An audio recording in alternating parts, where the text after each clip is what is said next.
Good morning everyone. आज हम पढ़ेंगे आपके पेपर थर्ड की यूनिट फर्स्ट का टॉपिक क्लोरोप्लास्ट। ये एक सेल ऑर्गेनेल है जो कि प्लांट सेल्स एंड कुछ एल्गल सेल्स में प्रेजेंट होता है। इसको the house of plant photosynthetic machinery भी कहा जाता है, क्योंकि फोटोसिंथेसिस से संबंधित जितनी भी एक्टिविटीज़ है वो इसमें कंप्लीट होती है।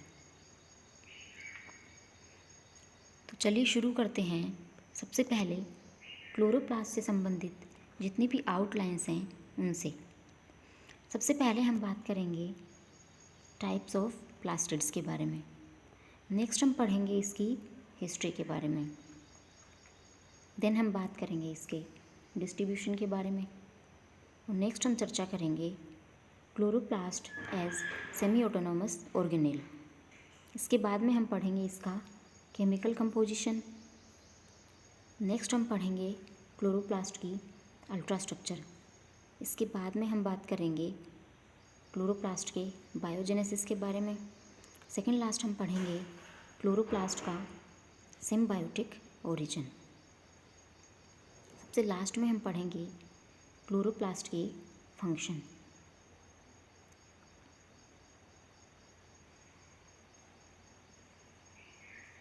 सबसे पहला है टाइप्स ऑफ द प्लास्टिड्स। 1885 में शिम्पर ने प्लास्टिड टर्म यूज़ किया था और इन्होंने प्लास्टिड को 3 कैटेगरीज़ में डिवाइड किया या फिर क्लासिफाई किया। सबसे पहला है इसमें ल्यूकोप्लास्ट। ये एक ग्रीक वर्ड से लिया गया है जिसमें ल्यूको का मतलब होता है वाइट एंड प्लास्ट का मतलब है लिविंग। ये कलरलेस प्लास्टिड होते हैं जो कि एम्ब्रियोनिक एंड जर्म सेल्स में प्रेजेंट होते हैं। और ये कह सकते हैं कि ये प्लास्टिड प्लांट के उन रीजन में प्रेजेंट होते हैं जहाँ पे लाइट नहीं पहुँचती। ल्यूकोप्लास्ट स्टोरेज का काम करते हैं। स्टोरेज की फॉर्म कार्बोहाइड्रेट हो सकता है, लिपिड्स हो सकते हैं एंड प्रोटीन हो सकते हैं। स्टोरेज के फॉर्म के बेसिस पे ल्यूकोप्लास्ट को फॉलोइंग कैटेगरीज में डिवाइड किया गया है। इसमें पहला है एमाइलोप्लास्ट जो कि कार्बोहाइड्रेट या स्टार्च का स्टोरेज करता है। सेकंड है इलायोप्लास्ट, इसमें ऑयल या लिपिड्स का स्टोरेज होता है। थर्ड है प्रोटीनोप्लास्ट, इसके नाम से ही पता चल रहा है इसमें प्रोटीन का स्टोरेज होता है। सेकंड कैटेगरी है क्रोमोप्लास्ट। ये भी एक ग्रीक वर्ड से लिया गया है जिसमें क्रोमा का मतलब है कलर एंड प्लास्ट का मतलब होता है लिविंग। ये कलर्ड प्लास्टिड होते हैं जिसमें carotenoids and other pigments present होते हैं। ये प्लास्टिड प्लांट के कुछ पोर्शन को कलर प्रोवाइड करते हैं। कलर कोई भी हो सकता है, येलो हो सकता है, ऑरेंज हो सकता है या फिर रेड कलर। एग्जाम्पल के लिए रोज़ में फ्लावर पेटल्स और टोमेटो में फ्रूट का कलर एंड कैरेट जो कि रूट्स का एग्जाम्पल है उसमें कलर प्रोवाइड करते हैं। ये 2 टाइप्स के होते हैं, फियोप्लास्ट, दूसरा है रोडोप्लास्ट। फियोप्लास्ट कुछ ब्राउन एल्गी, डाइटम्स एंड डाइनोफ्लेजिलेट्स में प्रेजेंट होते हैं एंड रोडोप्लास्ट रेड एल्गी में प्रेजेंट होते हैं। तीसरी कैटेगरी है क्लोरोप्लास्ट। ये भी एक ग्रीक वर्ड से लिया गया है जिसमें क्लोरो का मतलब है ग्रीन, प्लास्ट का मतलब होता है लिविंग। ये क्लोरोप्लास्ट जैसा कि हम पहले भी बता चुके हैं प्लांट्स एंड कुछ ग्रीन एल्गी में प्रेजेंट होते हैं और इनमें chlorophyll A and chlorophyll be present होते हैं। इसके अलावा क्लोरोप्लास्ट में खुद का डीएनए एंड आरएनए भी प्रेजेंट होता है।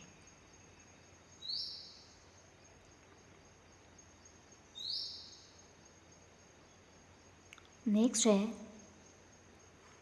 तीनों तरह के प्लास्टिड का ट्रांसफॉर्मेशन। शिम्पर ने बताया कि तीनों टाइप के जो प्लास्टिड हैं वो एक दूसरे में ट्रांसफॉर्म हो सकते हैं। नेक्स्ट आता है क्लोरोप्लास्ट की हिस्ट्री। 17th सेंचुरी में N Grew and Antonie van Leeuwenhoek ने क्लोरोप्लास्ट को डिस्क्राइब किया था। प्लास्टिड टर्म सबसे पहले शिम्पर ने 1885 में यूज़ किया था। मेयर, श्मिट एंड शिम्पर ने बताया कि क्लोरोप्लास्ट हमेशा प्री एग्जिस्टिंग क्लोरोप्लास्ट से अराइज होते हैं। विल स्ट्रेटर एंड स्टोल ने क्लोरोफिल ए एंड बी को आइसोलेट एंड कैरेक्टराइज किया। जूलियस सैक्स ने बताया कि क्लोरोफिल प्लांट के पूरे पार्ट में या फिर कहें कि throughout the plant cell present नहीं होते, बल्कि क्लोरोप्लास्ट जो ऑर्गेनेल है उसी में प्रेजेंट होते हैं। नेक्स्ट है क्लोरोप्लास्ट का डिस्ट्रीब्यूशन। क्लोरोप्लास्ट साइटोप्लाज्म में होमोजीनियसली डिस्ट्रीब्यूटेड रहते हैं। एल्गी में एक सिंगल ह्यूज क्लोरोप्लास्ट प्रेजेंट होता है, जबकि हायर प्लांट्स की जो सेल्स हैं उनमें 20 से लेकर 40 तक क्लोरोप्लास्ट प्रेजेंट हो सकते हैं। जब क्लोरोप्लास्ट का नंबर इनएडिक्वेट यानी अपर्याप्त मात्रा में होता है तो इसका नंबर बढ़ता है डिवीज़न के द्वारा, और जब इसका नंबर ज़्यादा होता है क्लोरोप्लास्ट का तो रिड्यूस्ड होते हैं ये डीजनरेशन के द्वारा। आगे हम पढ़ते हैं chloroplast as semi autonomous organelle. जैसे कि हमने पढ़ा था कि माइटोकॉन्ड्रिया में खुद का डीएनए प्रेजेंट होता है, उसी तरह से क्लोरोप्लास्ट में भी खुद का DNA, RNA and proteins present होते हैं। सबसे पहला है डीएनए ऑफ क्लोरोप्लास्ट। 1962 में रिस एंड प्लांट ने क्लोरोप्लास्ट में डीएनए को रिपोर्ट किया था और बताया कि डीएनए डबल हेलिकल और सर्कुलर होता है। दूसरा है राइबोसोम्स। क्लोरोप्लास्ट के राइबोसोम स्मॉलर होते हैं देन साइटोप्लाज्मिक राइबोसोम, और ये 70S टाइप के होते हैं जो कि बैक्टीरियल राइबोसोम से रिजेंबल करता है, और इसमें tRNA प्रेजेंट होता है। थर्ड है प्रोटीन सिंथेसिस। ये आप जानते हैं कि डीएनए का रेप्लिकेशन होकर आरएनए बनता है और आरएनए में ही ट्रांसलेशन होकर के बनती हैं प्रोटीन्स। तो इस तरीके से डीएनए से आरएनए एंड आरएनए से प्रोटीन का सिंथेसिस होता है क्लोरोप्लास्ट में।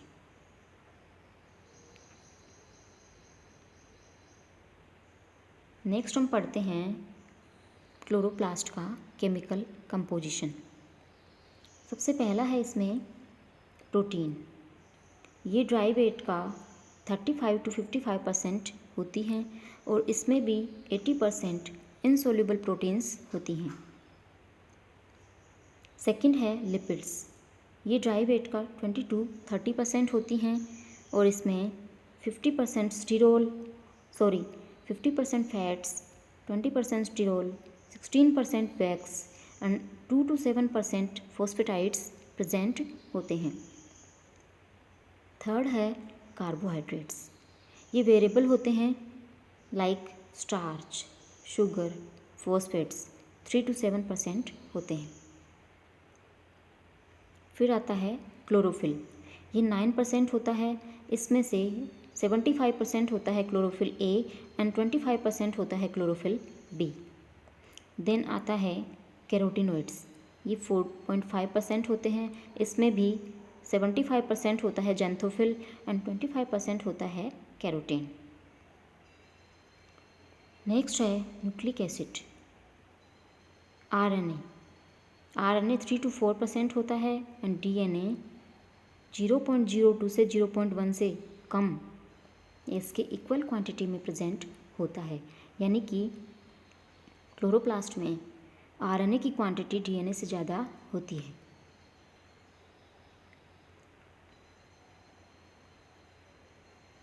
इसके अलावा क्लोरोप्लास्ट में iron, copper, manganese and zinc भी प्रेजेंट होते हैं। नेक्स्ट हम पढ़ते हैं क्लोरोप्लास्ट की अल्ट्रा स्ट्रक्चर।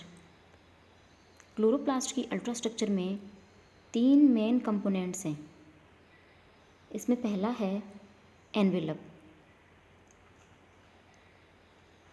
क्लोरोप्लास्ट बाउंडेड रहता है एक एनवेलप से जो कि डबल यूनिट मेम्ब्रेन होता है, यानी कि इसके एनवेलप में 2 मेम्ब्रेन, 2 झिल्लियाँ प्रेजेंट होती हैं। इस डबल मेम्ब्रेन के अक्रॉस या आर पार मॉलिक्यूल्स का एक्सचेंज होता है between chloroplast and cytosol. Second component है स्ट्रोमा। क्लोरोप्लास्ट का जो जेल लाइक फ्लूइड होता है वो पार्ट मैट्रिक्स या स्ट्रोमा कहलाता है और इसमें CO2 फिक्सेशन का काम होता है। CO2 फिक्सेशन के माध्यम से sugar, starch, fatty acids and protein का सिंथेसिस होता है। थर्ड कंपोनेंट है थाइलेकोइड्स। क्लोरोप्लास्ट की स्ट्रक्चर में मैट्रिक्स या स्ट्रोमा में सिक्कों के ढेर की तरह एक पूरे नेटवर्क की फॉर्म में एक जाल बिछा रहता है थाइलेकोइड्स का। बहुत सारी थाइलेकोइड्स होती है इसमें और ये मिलके बनाती हैं ग्रेना। क्लोरोप्लास्ट के मैट्रिक्स में 40 to 60 ग्रेना प्रेजेंट हो सकते हैं। थाइलेकोइड मेम्ब्रेन में लाइट रिएक्शन कंप्लीट होती है।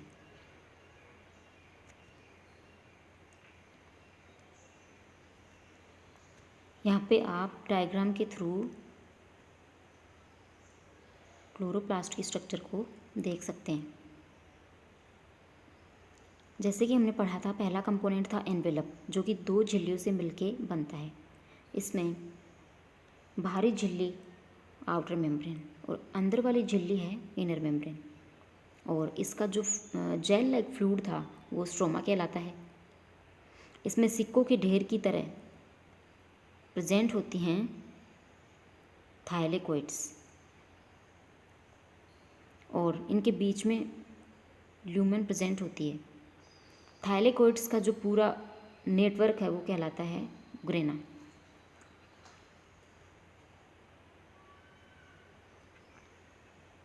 नेक्स्ट आता है क्लोरोप्लास्ट का बायोजेनेसिस।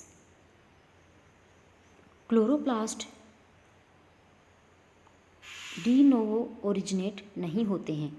जैसा कि हम पहले भी बात कर चुके हैं कि क्लोरोप्लास्ट हमेशा प्री एग्जिस्टिंग क्लोरोप्लास्ट से ही अराइज होते हैं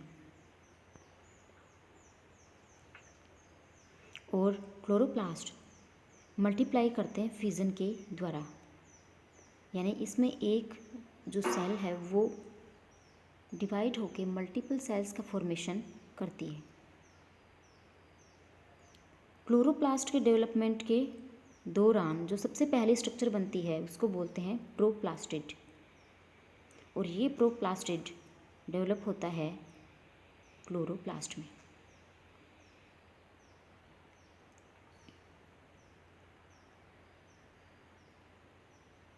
अब हम पढ़ते हैं सिम्बायोटिक ओरिजिन ऑफ क्लोरोप्लास्ट। जैसा कि हम पढ़ चुके हैं कि क्लोरोप्लास्ट डिवाइड करता है, ग्रो करता है और डिफ्रेंशिएट करता है, और इसमें खुद का सर्कुलर डीएनए प्रेजेंट होता है, आरएनए प्रेजेंट होता है एंड प्रोटीन्स प्रेजेंट होते हैं। तो इन सिमिलरिटीज़ के बेसिस पे ये कुछ माइक्रो ऑर्गेनिजम्स हैं जिनसे रिजेंबल करते हैं, यानी कि कुछ ऐसे फोटोसिंथेटिक माइक्रो ऑर्गेनिज्म हुए हैं जो कि एक प्रिमिटिव यूकेरियोटिक सेल के साथ मिल करके उन्होंने क्लोरोप्लास्ट बनाया होगा, और इसके बेसिस पे ही क्लोरोप्लास्ट का रिलेशनशिप ऑटोट्रोफिक माइक्रो ऑर्गेनिज्म से बताया जाता है। लेकिन कुछ जो एंजाइम्स हैं क्लोरोप्लास्ट के वो न्यूक्लियर जीन से कोड होते हैं, यानी कि क्लोरोप्लास्ट के कुछ एंजाइम्स का फॉर्मेशन न्यूक्लियर जीन से होता है। तो इस थ्योरी के बेसिस पे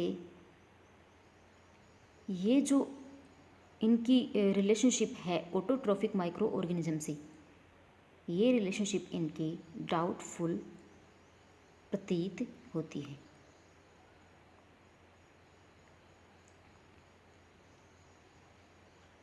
नेक्स्ट है क्लोरोप्लास्ट के फंक्शंस। आप सभी जानते हैं कि क्लोरोप्लास्ट का जो मेन फंक्शन है, इम्पोर्टेंट फंक्शन है, फोटोसिंथेसिस का है, यानी कि क्लोरोप्लास्ट जिन भी प्लांट्स और एल्गल सेल्स में प्रेजेंट होता है वो अपना भोजन खुद बना सकते हैं लाइट को यूज़ करके। फोटोसिंथेसिस की जो एक्टिविटीज़ हैं उनको हम 2 स्टेप्स में देख सकते हैं। पहला है लाइट रिएक्शन, इसको हिल रिएक्शन भी कहते हैं क्योंकि हिल नामक साइंटिस्ट ने इनको खोजा था। इसमें ATP एंड NADPH का फॉर्मेशन होता है और इस रिएक्शन के ड्यूरिंग ऑक्सीजन निकलती है फोटोलिसिस के कारण। सेकंड है डार्क रिएक्शन, इसको केल्विन रिएक्शन भी कहा जाता है क्योंकि इस रिएक्शन को केल्विन साइंटिस्ट ने डिस्कवर किया था। डार्क रिएक्शन को PCR photosynthetic carbon reduction cycle भी कहा जाता है। क्यों? क्योंकि यहाँ पे कार्बन का फिक्सेशन होकर के कार्बोहाइड्रेट का फॉर्मेशन होता है और CO2 फिक्सेशन के लिए यहाँ पे जो लाइट रिएक्शन में NADPH और ATP बने थे उनको यूटिलाइज किया जाता है।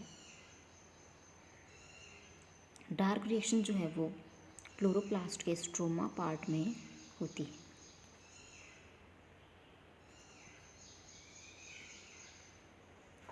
Thank you.